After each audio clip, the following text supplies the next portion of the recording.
Silence was never accidental in the world of the samurai. It was cultivated with intention, guarded with discipline, and respected as a form of strength. Where others rushed to speak in order to assert, defend, or explain themselves, the warrior learned to remain still. And not because he lacked words, but because he understood that words reveal what silence conceals. In that concealment lived clarity, control, and readiness. In ancient Japan, silence was not empty space. It was a charged state of awareness. A silent samurai was not passive or withdrawn, but fully present. His restraint signaled that nothing had yet disturbed his balance. Long before psychology described emotional regulation, the warrior class understood that silence prevented emotional leakage and preserved inner order. Bushido shaped this understanding deeply. The way of the warrior did not reward expression for its own sake. Speech was treated as an action, and like any action, it required necessity and precision. To speak without purpose was to weaken one's position. The disciplined mind learned to endure the discomfort of quiet rather than relieve it through words. Zen training reinforced this restraint.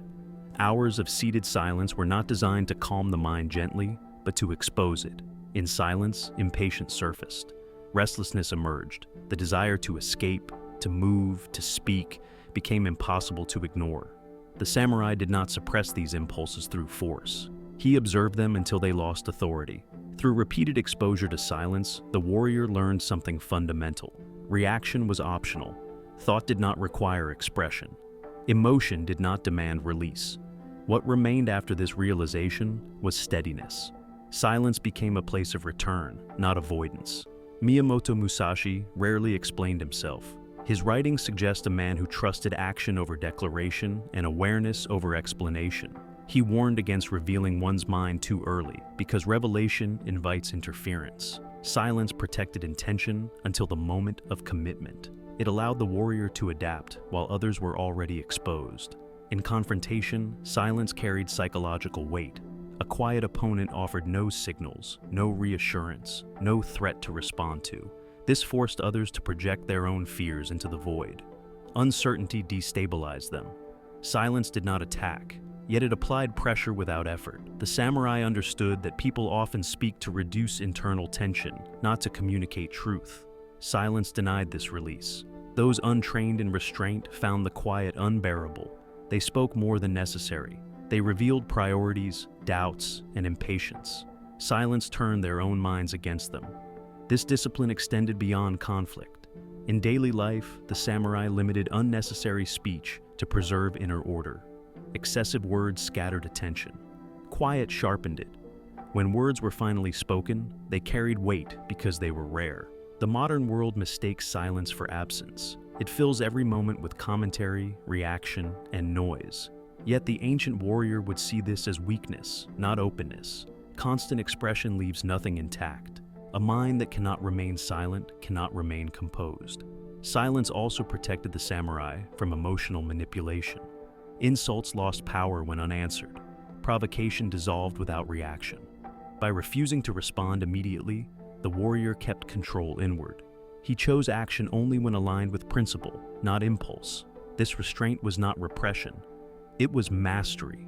Silence allowed emotion to pass without shaping behavior. The warrior remained free while others became enslaved to reaction. Over time, silence became an identity. It was not used strategically in moments alone, but embodied as a way of being. The disciplined mind did not rush to assert itself. It waited. It watched. It acted when clarity was complete. Authority emerged naturally from this composure. Silence suggested certainty without declaration. It implied that nothing needed to be proven. In a world of constant noise, this calm presence stood apart. The samurai never spoke of silence as a weapon because it was not a concept to be discussed. It was a state to be lived. Those who practiced it understood its power without explanation. Those who did not could not use it, no matter how much it was described. To cultivate silence is not to withdraw from life. It is to engage without waste. It is to remove unnecessary reaction and preserve inner alignment. Silence sharpens perception, strengthens discipline, and protects the mind from erosion. This is why the samurai feared noise more than quiet, and impulsive speech more than stillness. Silence kept the blade sharp before it was ever drawn. It preserved strength before it was needed. The disciplined mind does not hurry to be heard. It allows silence to do its work first. And when words finally arrive, they arrive from clarity, not compulsion.